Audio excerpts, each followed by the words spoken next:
Selamat petang, salam sejahtera. Terima kasih karena bersama dengan saya di Nazilin Unity Channel. Tak asak, tak habis-habis. Muhyiddin Yassin nih nak tumbangkan kerajaan. Tak habis-habis tumbang lagi kerajaan. Tak habis-habis itu saja yang dibawa-bawa ceritanya. Sedangkan kerajaan pada waktu ini belum pun sampai setahun. Makna kata, kita perlu menghabiskan tempoh tahunan ini selama 5 tahun. Barulah kita nak kata tumbang lagi. Ini yang dikatakan dah tak sabar lagi nak mahu ataupun dah terdesak mau sangat kerajaan. Terdesak sangat nak merampas Putrajaya. Kenapa ya? Ada beberapa faktor yang menurut Said Badli, seorang ahli PGR yang pernah membuat konten, beliau kata antara sebab Kerajaan Perikatan Nasional terdesak sangat nak rampas kerajaan perpaduan atau nak rampas kerajaan ini, nak tumbangkan kerajaan ini ialah kerana ramainya mereka yang telah pun terpalit dengan kluster mahkamah. Selain daripada itu, mereka juga mungkin mahu supaya kerajaan perpaduan ini tumbang supaya agenda mereka dapat diteruskan. Itu beberapa sebab. Apa pendapat kamu sekalian pula? Apa pandangan kamu tentang keterdesakan Muhyiddin Yassin mahu merampas ataupun mahu menumbangkan kerajaan dalam waktu yang terdekat ini? Walhal waktunya belum tiba lagi. Saudara-saudara, Muhyiddin dakwa kerajaan perpaduan bakal tumbang. Yang menjadi persoalan saya ialah dari mana kerajaan ini boleh tumbang? Dari celah mana Muhyiddin boleh tumbangkan kerajaan ini? Perkara pertama yang kita harus tahu ialah, pertama, kita sudah ada undang-undang anti lompat parti di Persekutuan Malaysia.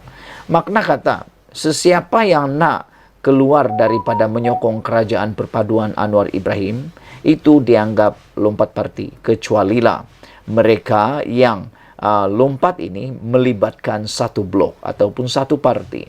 Sekiranya parti itu menarik sokongan daripada Anwar Ibrahim, maka itu bolehlah dianggap sebagai meninggalkan kerajaan dan tidak melibatkan undang-undang anti lompat parti. Tetapi, tahukah anda bahawa lompat parti ini bukan semudah petik jari? Bukan semudah petik jari. Kerana lompat parti ataupun menarik sokongan sudah menjadi kejijikan buat rakyat Malaysia. Kalau dulu mungkin langkah Sheraton dan sebagainya tidak ada undang-undang anti lompat parti. Maka dengan itu bolehlah sesenang semudah ahli-ahli parlimen menyokong dan menarik sokongan. Tapi sekarang ini mereka hanya boleh menarik sokongan dengan keterlibatan satu parti atau blok pembangkang atau blok kerajaan ataupun blok parti. Dengan itu kita ingin beritahu kepada anda semua bahawa tidaklah semudah itu mana-mana parti mahu menarik sokongan. Contoh yang paling mudah ialah Barisan Nasional atau UMNO. Bukanlah mudah sangat Zahid Abidi mau ambil keputusan menarik sokongan terhadap Anwar Ibrahim. Berapa kerat sajalah dalam UMNO tu yang nak betul tarik sokongan. Kerana kalau mereka narik sokongan, adakah itu akan membawa keuntungan kepada Barisan Nasional dan UMNO? Itu persoalan penting. Kalau mereka nak tarik sokongan, nak pindah ke mana? Bergabung dengan Perikatan Nasional. Nanti, apa pula ceritanya? Nanti dikata pula, muludah ke langit kena muka lagi. Dah berapa kali dah tarik-tarik sokongan. Silap sikit nanti, UMNO pula kena cop. Tukang tukar kerajaan, tukang tarik sokongan, tukang menyebabkan kerajaan ataupun Perdana Menteri tumbang. Itu kan tak elok. Saya fikir itu yang akan difikirkan oleh Muhyiddin, oleh Zahid Hamidi. Selain daripada itu, saya fikir gabungan daripada Sabah dan Sarawak, yaitu GPS dan JRS, pun tidaklah semudah petik jari untuk Muhyiddin dapat memancing mereka. Memandangkan sekarang ini, GPS dan JRS amat rapat sekali dengan Anwar Ibrahim. Tidak ada isu langsung dengan Anwar Ibrahim. Bahkan, tidak ada suara-suara pun yang kita dengar di Sabah dan Sarawak yang mengaitkan atau bercakap tentang ketidakstabilan. Dan Kenapa perlu GPS dan GRS terlibat dalam sengketa yang ada di Semenanjung Malaysia? Itu yang pernah dinyatakan oleh Timbalan Perdana Menteri daripada Sarawak. Saudara-saudara sekalian, apabila Muhyiddin mendakwa kerajaan perpaduan bakal tumbang, seperti yang Anwar Ibrahim pernah kata, beliau kata, silakanlah terus berangan-angan dan bermimpi. Kerana tak tahulah dari celah mana kerajaan perpaduan pimpinan Anwar Ibrahim ini akan tumbang. Dan nak tanya jugalah kepada Muhyiddin Yassin ni, dari mana celahnya beliau akan mendapat sokongan untuk menumbangkan kerajaan perpaduan pimpinan Anwar Ibrahim. Kalaupun dia dapat sokongan daripada parti ataupun ahli parlimen bebas, pun tak tahulah macam mana nak cukupkan. Kecualilah GPS, GRS dan Barisan Nasional tiba-tiba menarik sokongan, itu mungkin boleh tumbang. Tapi seperti yang saya cakap tadi, bukanlah semudah petik jari. Selain itu, di mana keuntungan GPS untuk menarik sokongan terhadap Anwar Ibrahim? Mereka dah pun dapat timbalan Perdana Menteri. Selain daripada itu, di Sabah pula, kita dah dapat banyak jawatan menteri. Selain itu, banyak MA63 telah pun diselesaikan. Sekarang nak persoalan dia ialah apa tawaran Perikatan Nasional untuk GRS dan GPS. Kalau tawarannya itu tak sama atau lebih kurang atau tak lebih daripada tawaran Anwar Ibrahim, apa kehebatan, apa kelebihan atau apa tujuannya GPS, GRS tiba-tiba pula menarik sokongan terhadap Anwar Ibrahim? Itu hanya akan membuatkan negara ini sekali lagi dalam kancah kucar-kacir, kancah tak stabil dan membawa kepada masalah ekonomi yang akan berlarutan.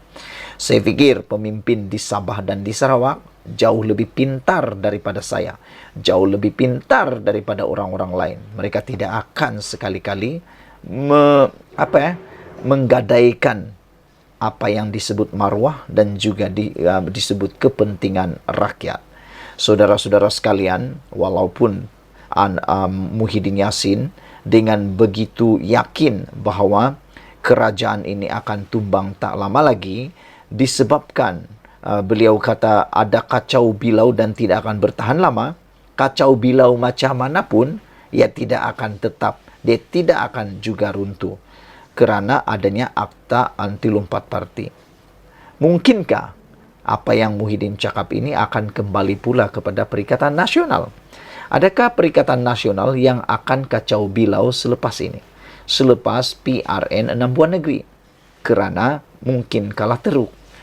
Itu persoalan dia. Sekian dulu untuk kali ini. Jangan lupa tinggalkan komen Anda, tekan butang subscribe. Kita jumpa lagi. Bye-bye. Selamat datang, salam sejahtera. Terima kasih kerana bersama dengan saya di Nazilin Unity Channel. Anwar kata hari ini, beliau berkata, saya akan jadikan Tun Mahathir tidak relevan. Apa pendapat kamu semua? Adakah anda rasa Tun Mahathir masih relevan atau sudah perlu bercuti, bersara dan tidak lagi mencampuri urusan kerajaan sekarang? Kerana masa Mahathir sudah pun berlalu. Apa pendapat anda? Anwar Ibrahim menyatakan kenyataan Tun Mahathir Mohamad mengenai promosi negara Malaysia berbilang bangsa sebagai sesuatu yang bertentangan dengan perlembagaan persekutuan adalah cubaan terdesak beliau untuk menarik perhatian dan dilihat relevan, kata Anwar Ibrahim. Mantan Perdana Menteri Dr. Mahathir telah kehilangan kerusi parlimen di Langkawi. Saya rasa kita tidak perlu ambil serius mengenainya.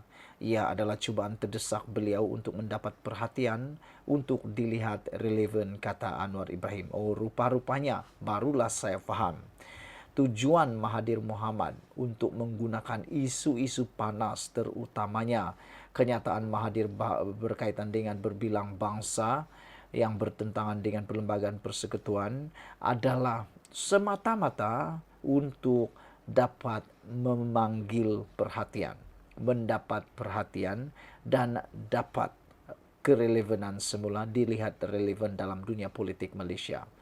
Kata Anwar Ibrahim, saya akan jadikan beliau tidak relevan. Saya tidak akan memberikan sebarang komen mengenainya, kata Anwar Ibrahim lagi. Anwar berkata demikian semasa menjawab soalan yang dikemukakan oleh bekas Presiden Majlis Peguam Malaysia, Christopher Leong, mengenai bantahan ramai terhadap kenyataan oleh bekas Perdana Menteri itu yang menurutnya sudah hilang pengaruh berikutan kegagalannya besar dalam PRU lalu. Anwar berkata sebagai seorang berbangsa Melayu, beliau menghormati budaya Melayu, tradisi, bahasa dan raja-raja Melayu. Tetapi itu tidak menjadikan saya sebagai seorang bersifat perkauman. Dr. Mahathir perlu pula hendak tekankan bahawa ini negara Melayu semata-mata dan menafikan hak orang lain. Benar, kata Anwar Ibrahim, perlembagaan persekutuan itu jelas mengenai kedudukan kaum Melayu. Namun ia juga jelas dalam melindungi kebajikan seluruh rakyat dan masa depan seluruh rakyat negara ini dan menjamin masa depan untuk semua, kata Anwar. Perdana Menteri seterusnya berkata, kini setelah melangkah masuk ke tahun 2023, beliau tidak faham mengapa masih ada sesetengah pihak yang kekal dengan isu negara ini milik siapa, Melayu, Cina atau Kristian. Ia diburukan lagi dengan pemimpin korup yang menyalahguna kuasa dan memperkaya diri sendiri. Mereka ini jutawan, anak-anak mereka adalah jutawan, kata Anwar Ibrahim. Jika benar kamu hendak bantu kaum Melayu, serahkan separuh daripada kekayaan kamu kepada kaum Melayu, katanya, yang kemudiannya disambut dengan tepukan gemuruh hadirin. Saudara-saudara sekalian, apa pendapat Anda dengan kenyataan Anwar Ibrahim ini? Yaitu, jika kamu hendak membantu kaum Melayu, serahkan separuh daripada kekayaan kamu kepada kaum Melayu. Apabila ini dikatakan, tentunya orang itu yang dinyatakan oleh Anwar Ibrahim ini pasti mempunyai kekayaan yang luar biasa. Sehingga kalau diberi separuh kepada kaum Melayu, pasti dapat membantu rakyat yang berbangsa Melayu. Oleh sebab itu, Anwar Ibrahim kata, saya akan jadikan Tun Mahathir tidak relevan. Wah, ini keputusan paling menakutkan Mahathir Mohamad. Ikuti terus ulasan selepas ini. Jangan layan Tun Mahathir, nanti rosak pesan Adam Adli. Ini sambungan kepada isu Anwar Ibrahim kata, saya akan jadikan Tun M tidak relevan. Adam Adli mengatakan bahawa beliau menyeru rakyat mengabaikan retorik Dr. Mahathir Mohamad yang mencetuskan kontroversi apabila berkata tindakan mempromosi negara berbilang bangsa bertentangan dengan perlembagaan.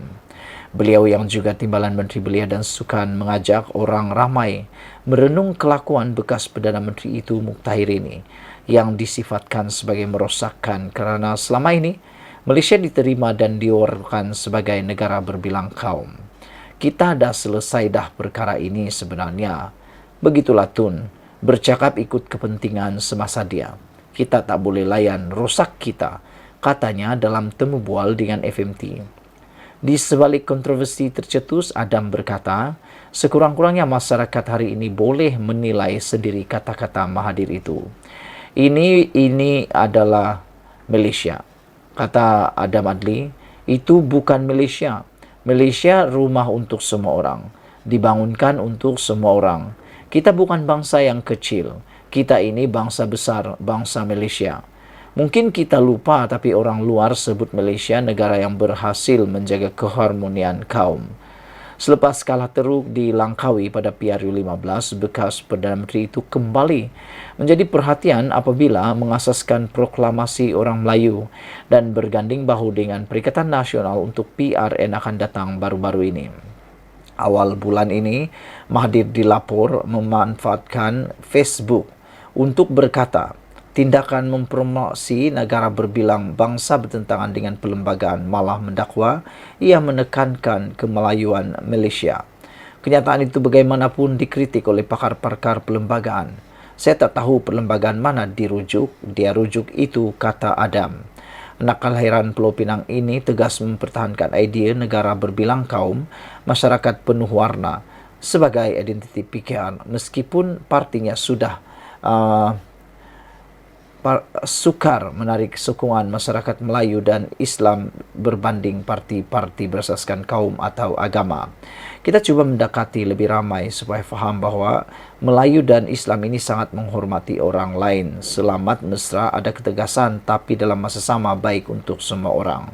Adam percaya sekarang waktu yang sesuai untuk memperhebatkan usaha mendekati masyarakat Melayu dan golongan agamawan. Kata beliau, di samping kita pertahankan negara berbilang kaum dengan masyarakat yang penuh warna. Wah, saya suka dengan apa yang dikatakan oleh Adlam Adli ini, dan ya seperti yang beliau kata, janganlah layan sangat Mahathir, jangan layan Tun Mahathir, nanti rosak, kata Adam Adli. Beliau berkata, Mahathir beliau berkata, orang ramai perlu merenung kelakuan bekas Perdana Menteri itu yang disifatkan sebagai merosakkan kerana selama ini Malaysia diterima dan war-warkan sebagai berbilang kaum. Kita dah selesai dah perkara ini sebenarnya. Begitulah Tun, kata beliau, bercakap ikut kepentingan semasa dia. Kita tak boleh layan rosak kita, kata Adlam lagi. Sekian dulu untuk kali ini. Jangan lupa tinggalkan komen anda, tekan butang subscribe. Kita jumpa lagi. Bye-bye.